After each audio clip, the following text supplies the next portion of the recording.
Hi friends, एक नवीन recipe घेऊन आले. उपासाचे बटाटे वडे. आई रेसिपी सांगतात. इथे मी 2 बटाटे उकडून सोलून घेतलेत. 2 चमचे दाण्याचं कूट घेतलं आहे. हे मी उपासाची भाजणी पीठ घेतलं आहे. आपल्याकडे राजगिरा पीठ पण चालतो, शिंगाड्याचं पीठ पण चालतं. माझ्याकडे उपासाच्या भाजणीचं पीठ होतं, ते मी घेतलं आहे 1 वाटी भरून. इथे मिरचीचा ठेचा घेतला आहे, त्याच्यामध्ये जिरं, मिरची असं ठेचा करून घेतलं आहे आणि 7-8 कढीपत्त्याची पानं घेतली. इथं मी बटाटे हे स्मॅश करून घेते.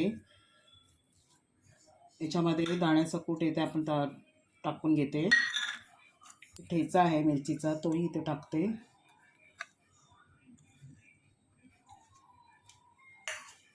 एक चमचा मीठ आपल्या चवीनुसार. आणि उपासाचा पदार्थ म्हणून किंचित 1 टेबलस्पून असं टीस्पून साखर टाकायची, म्हणजे उपासाच्या पदार्थाला चांगली चव येते आणि चांगली रुचकर लागते.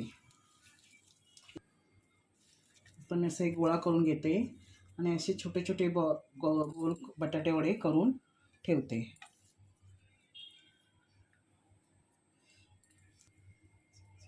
आता हे 2 बटाट्यांचे 8 गोळे झालेत. आता आपण इकडे हे पीठ घेतलं आहे. आपण 1 वाटीने ते पीठ घेतलं होतं, ते आपण आता भिजवून घेऊ. त्याच्यामध्ये अर्धा चमचा मीठ, थोडीशी मिरची पावडर,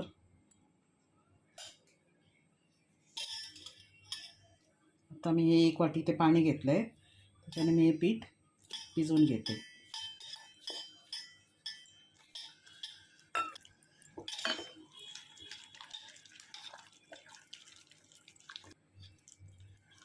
असं मी 1.5 वाटी या पिठाला पाणी लागलेलं आहे. हे असं पीठ सरसरीत झालं पाहिजे. आता आपण हे बघा 2 वाटी पाणी लागलं आहे पिठाला बरोबर. तेव्हा हे अशी बटाट्याची कन्सिस्टन्सी, म्हणजे पातळ असं जास्त नाही झालं पाहिजे. तर 2 वाट्या पाणी 1 वाटीला बरोबर लागलं गेलं.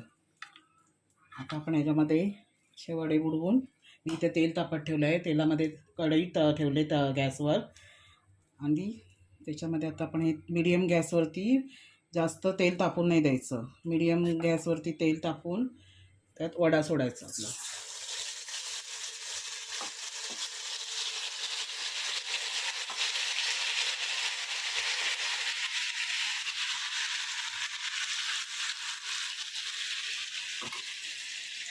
बरोबर उपासाच्या वड्याबरोबर सिक्रेट चटणी करते. एक खोबरं घेतलं मी अर्धी वाटी, 2 चमचे दाण्याचं कूट, हे मी पिठाचं हे होतं ते मी तळून घेणार.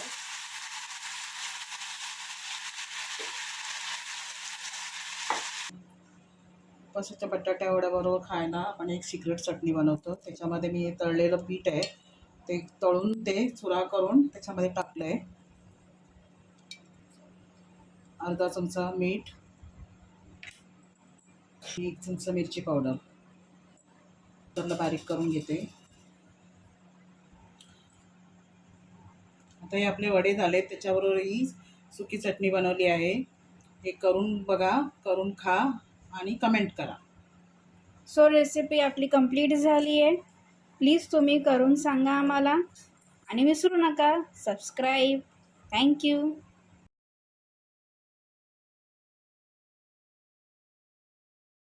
करून बघा, शेअर करा आणि सबस्क्राईब करा.